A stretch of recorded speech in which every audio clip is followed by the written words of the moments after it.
안녕하세요. 김준미 원장입니다.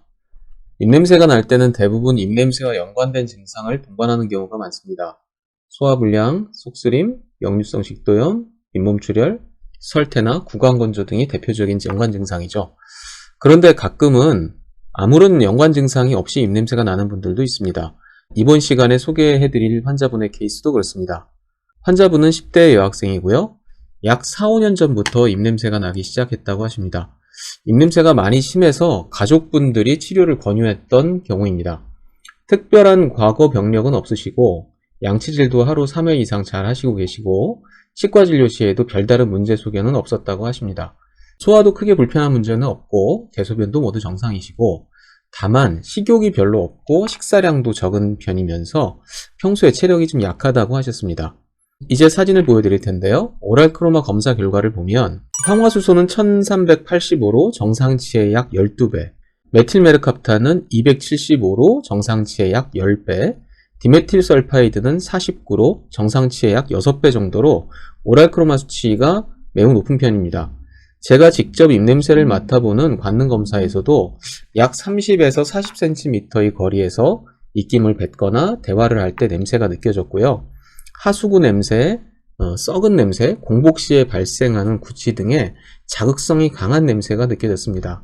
앞서 말씀드린 대로 입냄새와 연관이 되는 증상이나 생활 습관이 없기 때문에 이런 환자는 전체적인 신체 상태를 잘 판별해서 입냄새의 치료 방향을 결정해야 합니다. 환자의 신체적인 특징을 찾기 위해서는 맥파 검사, 맥진, 복진, 설진 등의 한의학적인 진료를 하게 되는데요. 맥파 검사의 결과를 보면 맥박의 강도가 매우 약한 것으로 나오고 혈관 나이도 본인의 나이보다 훨씬 많게 나옵니다. 직접 진맥을 했을 때도 맥박의 힘이 매우 약하고 가는 형태의 맥이 나타났었습니다. 평소 체력이 약하다, 쉽게 지친다, 식욕이 별로 없다, 이런 증상과 맥진의 결과, 그리고 마르고 약해 보이는 외관의 특징 등을 보면 이 환자는 비장과 위장의 기운이 약한 기허라는 신체적인 특징을 가진 것으로 보입니다. 제가 예전 영상에서 허증성 입냄새, 일시적인 기아 상태의 입냄새에 대한 말씀을 드린 적이 있는데요.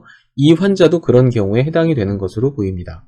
몸이 허약하고 기운이 없어서 입냄새가 나는 때는 구강에서 발생하는 냄새도 있고 호흡을 통해 배출되는 냄새 두 가지 모두 발생을 할 수 있습니다. 침 분비가 줄면서 구강 내에 입냄새를 유발하는 환경이 형성되면서 구강에서 유래하는 입냄새가 발생할 수도 있고 체내 에너지 대사 과정에서 냄새 물질이 생성돼서 호흡을 통해서 배출이 될 수도 있습니다. 이런 분들은 흔히 말하는 위장에 열이 있어서 입냄새가 나는 분들과는 다른 방식의 치료를 하게 됩니다.